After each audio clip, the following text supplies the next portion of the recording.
We almost got unalive in the hood, just living. All I'm doing is living. We was banging on the windows, banging on the door. The fire was blazing. It was so big. It was just smoke everywhere. It was burnt, crispy. I really grew up in the hood, y'all. It was like ghetto.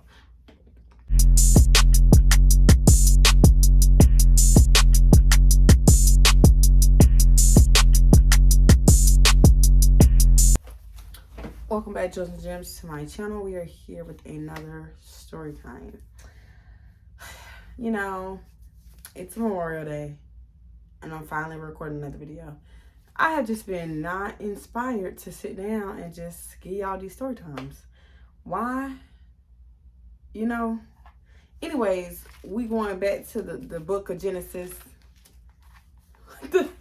With the list that we have created, we are on a hood chronicle. I'm sorry, I'm looking around for my pen so I can scratch it off. So this is the hood chronicle where the apartment got set on fire. Yeah, that one right there. It got a lot of high votes on this one. So I'm gonna scratch that one off next, and then we'll be back with another hood chronicles, because the second hood chronicle got the next highest votes, which is my brother boom boom my mama house. Okay, yeah, so let's get right into it. My name is Shaye. The channel is just Shaye. If you're new here, make sure you like, comment, and subscribe. To my returning Jews and Jems, make sure your post notification bell is on, because like I say every day, YouTube is a hater. Okay. And to my 2-Lot crew, what it do? Yeah. I hope y'all like my new braces. Period. I just got them tight in like 2 days ago at this point. Friday, whatever Friday was. So, yeah, 3-ish days ago. So it is kind of hurt my mouth. This side of my mouth is really tight. So y'all know every time I get my braces tightened, I be talking a little funny. I do have a cut right here on the inside of my lip from the moving, whatever.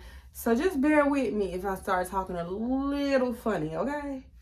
Okay. Yeah.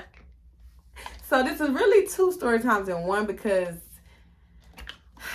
it happened twice, y'all. It happened twice. Sicily, 1942. Let's go. For some of you guys, that's new to my channel. I grew up in the hood. Yeah, good old fashioned. You better get home before the street lights on type hood, like, and you really need to get home for real, because it gets really wicked at night.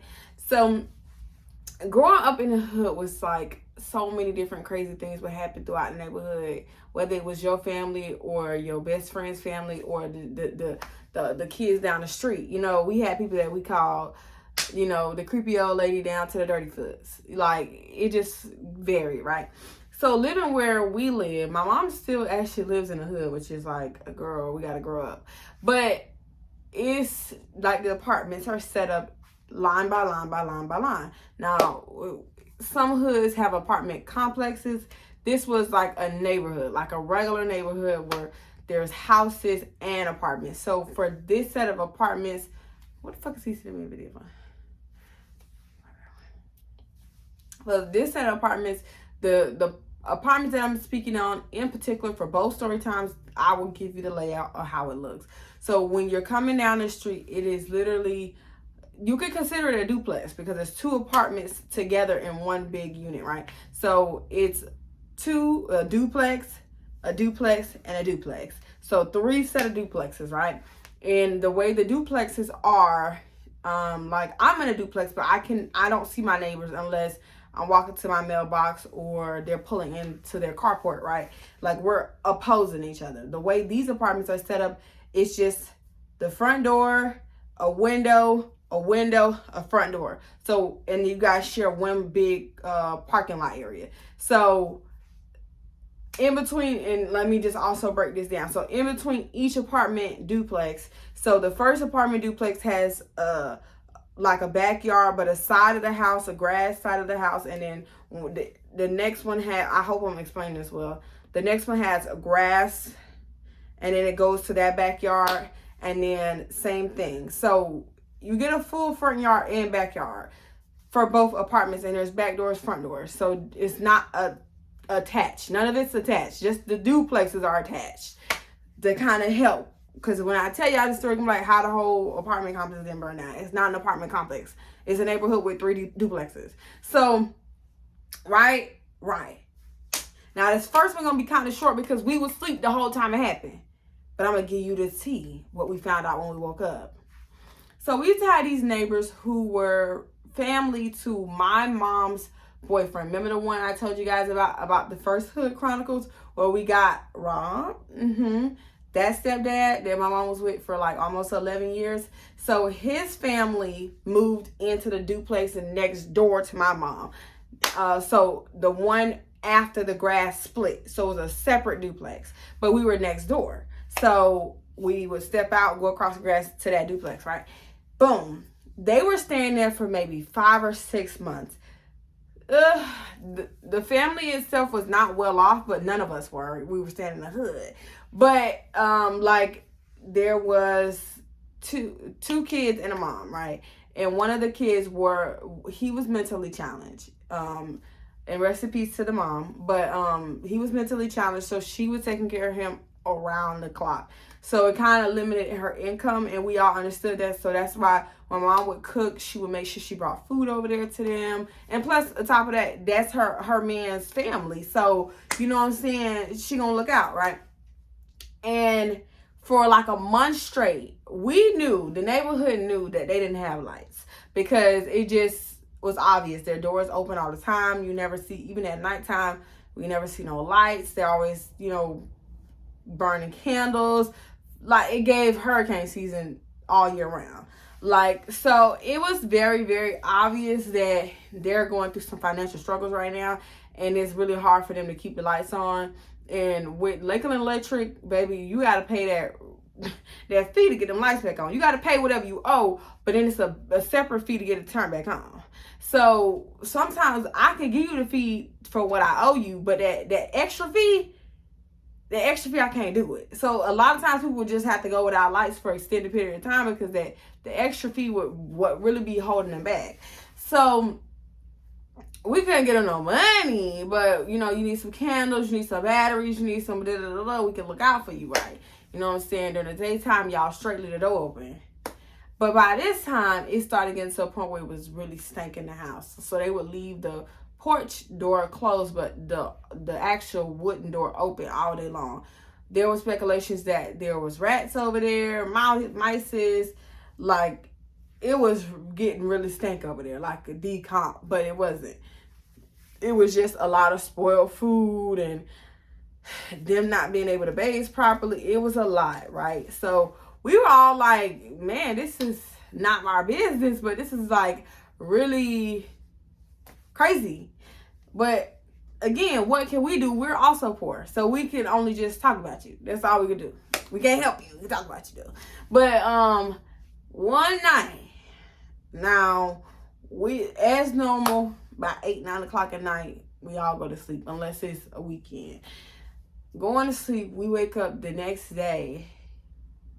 I would say probably 8, 9 o'clock, because if it wasn't school, baby, about 8, 9 o'clock, we'll get up, start cooking or cleaning up or just watching cartoons, eating cereal, the normal kid stuff. So I go outside to go walk to the mail, take some trash out, top of the road. I come outside, I'm walking, now mind you, this is the duplex right next to us across the grass.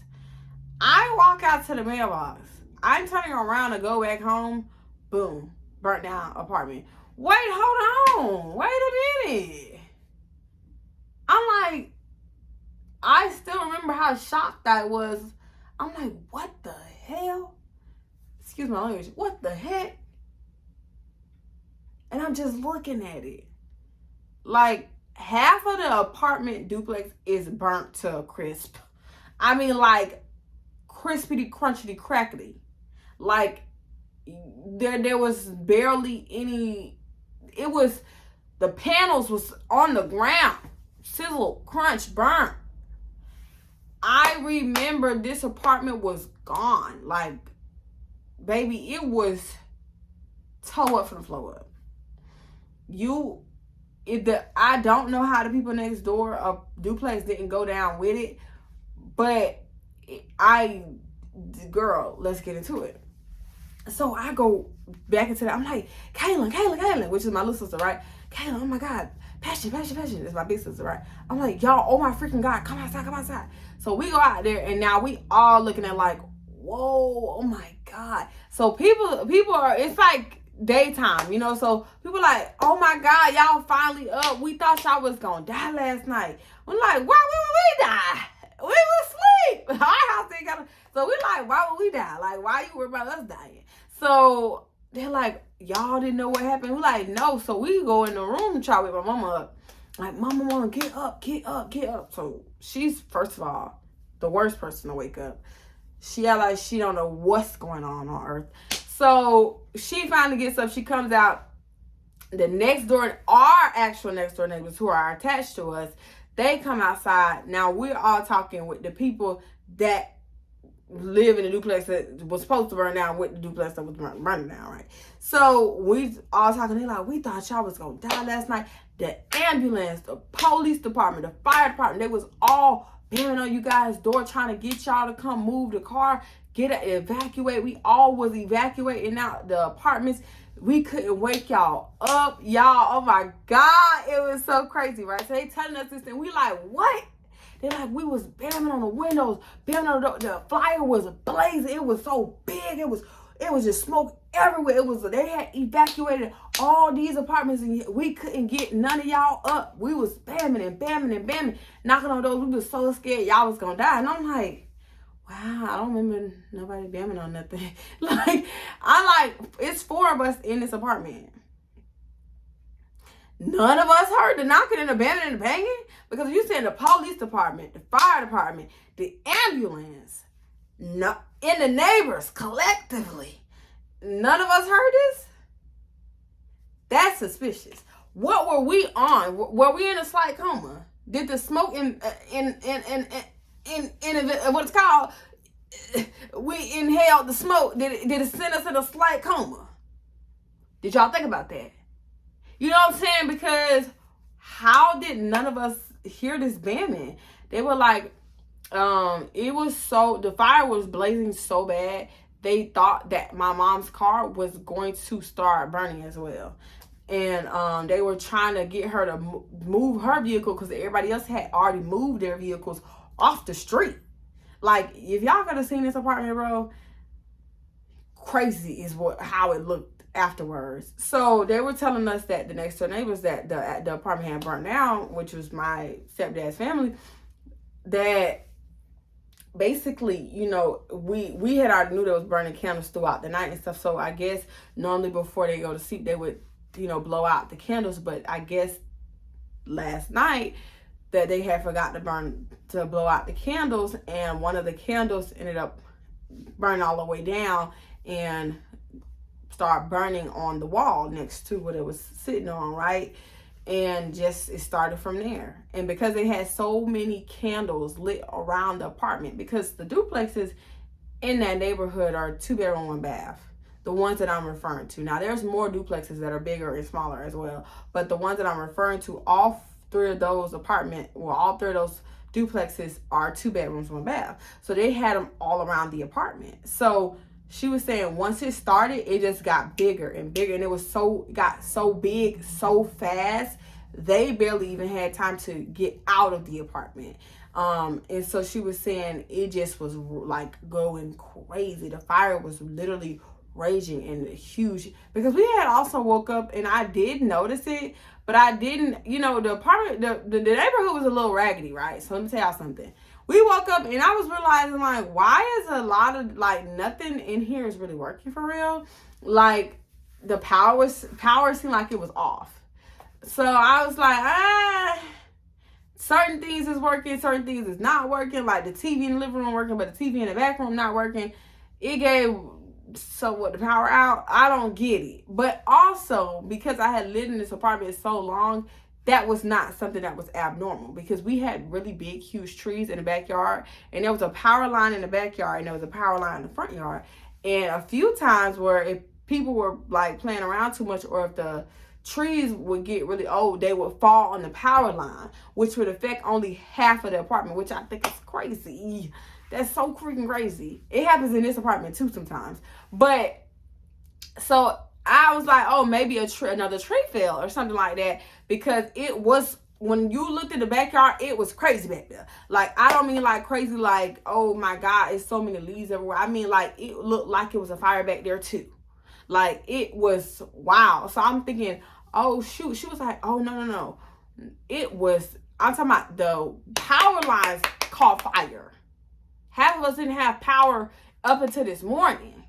I'm like, wow, we just slept through all of that? Like, the power line caught fire? It was, y'all, it was crazy. It was crazy, right? They ended up, they couldn't come, like, they had to literally just get, like, they couldn't move back. Everything got ripped out of the apartment. It was a whole scandal going on while they was trying to rebuild it. People would, I told y'all I grew up in the hood. They would come and rip the wire and the copper out of the walls and sell it. It got to the point where the landlord, he was literally having to have security at the burnt down apartment, because they would come in the middle of the night, steal as much wire or copper they could find out of the apartment and go sell it. And he was trying to like remodel it to tear down all the parts of the apartment that was burnt. And then he had guys coming in there throughout the week to rebuild it, right? But he would, baby, it was a scandal. He was so sick. He was like, I'm coming back and my guys coming back, and then this, we putting something in the wall, we come back, it's gone, it's ripped out, and you can see it. Like, they had it boarded up and taped up. You come, wake up in the morning, go to school, all the boards would be down. Like, they bust through it through the middle of the night. I really grew up in the hood, y'all. It was like ghetto. Eventually, he was able to remodel the apartment, get it back together, get everything back fixed. Another thing is, they was worried about the rats. The rats had, a couple of the rats had died. But when he was remodeling, you can hear the rats scurrying around. It was a lot. It was real scary, right? Everything's back to normal now. That apartment's rented out. It looks 10 times better than what it used to look like. Whatever. It ain't burnt down since. But let's get to the other neighbors. Now, I told y'all it's 1, 2, 3. My mom is in 2. The apartment that burnt down first when I was in like 9th or 10th grade was the 3rd apartment. Yeah, when I was in high school, maybe a year and a half, 2 years later, the 1st apartment was burnt down. And this time we was actually woke to see the tea. Nobody had to give us the tea. We was there when Bay News 9 came out.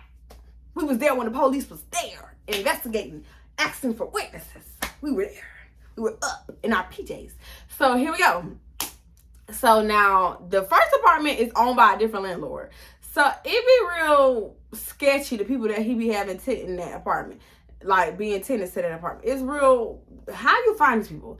That's how it be, right? So this person, they moved in. It was an older couple. It was like a girl, probably about her late 20s, dating the older guy about in his 40s, maybe 50s, right?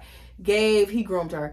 But long story short, they were more so desolate. They didn't really bother nobody. They were weirdos, nothing to say the least, because you can obviously see the age gap. But they never was in no drama around the neighborhood. Yeah, stop letting me.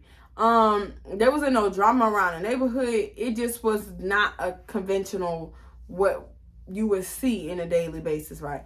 So long story short, the more and more they stayed there, like the longer they got a little bit more comfortable, started talking to a little bit more people, and we started to see that she is a loose cannon.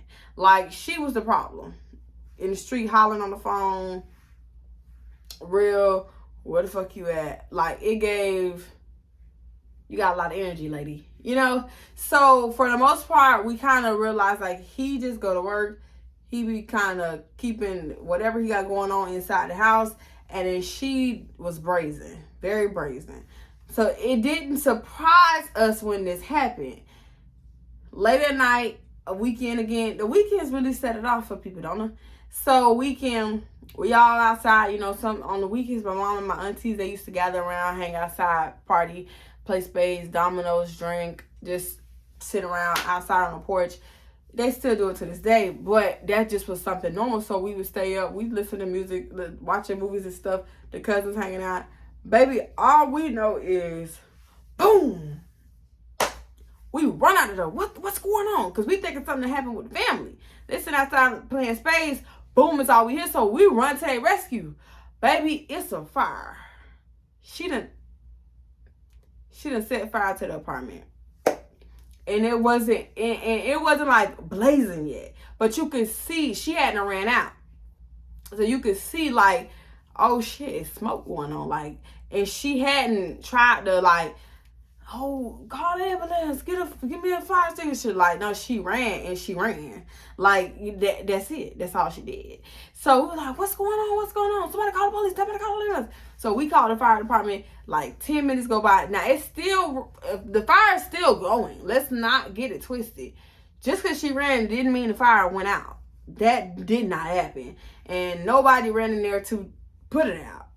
Let's not be stupid, you know what I'm saying? By the time they got there, baby, it was a fire. So they were putting out the fire, and the police was there, first responders was there. Like, it was a whole thing.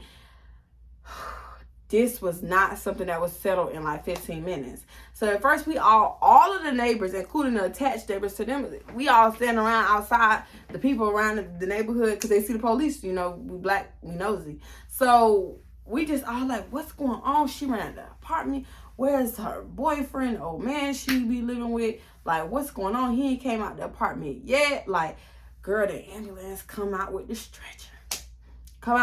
He on the stretcher, baby. Burnt, crispy, but alive, to say the least, barely. So, long story short, people they start asking around, do you know who lives here?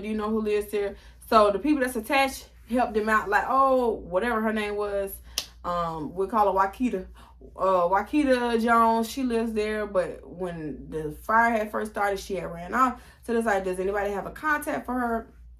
We need to get in touch with her. So, boom. I don't know who was giving up the information, but I'm proud of them. LPD called, get her. She comes back to the scene of the crime. You fool. She comes back to the scene of the crime. She's trying to explain she ran because she got scared. She didn't know what's going on. Blah, blah, blah, blah, blah, blah. Long story short, because this did not end until like 2 o'clock in the morning. None of us could go back in the house because the police was very much needing statements from people. The news had came out. The news was standing there reporting. Rashonda Live from ABC News. Here we have a Lakeland apartment set on fire. The investigating team is here now. Like, it was like, you know, I'm being dramatic, but I'm being very, very serious. So it was like, what is going on? And you know, somebody gonna know the tea. Somebody gonna find out something and spill it. So this is the tea. So apparently, what the real story, what the rumor mill says was, child, ignore everything I'm about to say because that was incorrect. I asked my mama today about it. I said, Mom, you remember the lady that burned down the man's house? Threw the candles on the man and tried to kill him. She said, yeah, I remember her. She got mad because he didn't want to give her no more money for crack. She was a crackhead, and he had told her no, so she tried to kill him. I said, well, God, dog, that ain't what I thought it was, the story. So she told me that today. That's the real story. While he was in the bed, she threw 2 lit candles on the bed. The bed caught fire, causing the entire apartment to start to burn. And one of the, I can't remember, something, they had something in their house that lit when it started a fire. That was the boom noise. When that had caught, that had exploded, right? Which is, he had ended up getting trapped in the bedroom, on the bed, burning. So she ran out when he started to burn alive, basically. Long story short, she did go to jail. She very much did for arson, attempted murder, because he had almost died. He was severely burned, by the way. But that situation resulted, one of the trees that were attached to their apartment had caught fire as well, because the fire was in the back room, which spread, and it had one of the big trees we used to have back there one of the branches ended up burning off onto the power line. It was a real convenient thing that kept happening. Like, the trees would fall on the power lines all the time, and they ended up finally just cutting down the trees in the backyard. But that was a like, that tree, I still remember it was weeks that power line was like down. They had to build a whole new power line that had came out. Like, it was, I remember that was like a crazy time, because the tree was so huge. When it fell, when that branch, not I'm saying branch, but the big arm, when that had fell, it made such a loud noise. And I want to say that was a secondary boom, but when it had fell, it was like, really, like, we all got scared, bitch. Like, what the fuck was that? And then we finally seen, like, it was one of the tree limbs had fell off and hit the power, and it was doing that, you know, that live wire. Oh yeah, baby, it was crazy. I'm talking about, you know how many times we almost got unalive in the hood, just living. All I'm doing is living, about to die, cause you mad cause he cheating on you. So I don't know if they together to this day, but I just think that's just brazen. So those was, and I can't think straight because I'm trying not to I'm about to pass out in this heat, baby. I tell you one thing, it's hot in this bitch. So that's that story time. I told you it's gonna be kind of short. But those were the only 2 fires that happened in the neighborhood. I say only 2 because those are only 2 that I remember. I don't know if another one happened in my house, but baby, when I say, I just felt so bad for those landlords. They was just going through it. Whew, they had to gut that out, redo the back room. He rented out. It's currently rented out right now, and the people are doing fine. They're doing amazing, sweetie. So that's that. I'll be back in a few days. I promise. I'll be back in a few days to give y'all the next Hood Chronicle. I just want to go enjoy my Memorial Day. I need to get to the gym before it's too late and I be not want to go. If you like this story time, you make sure you like, comment, and subscribe. But yeah, that's it. That's all. And until next time, Jews and Jems.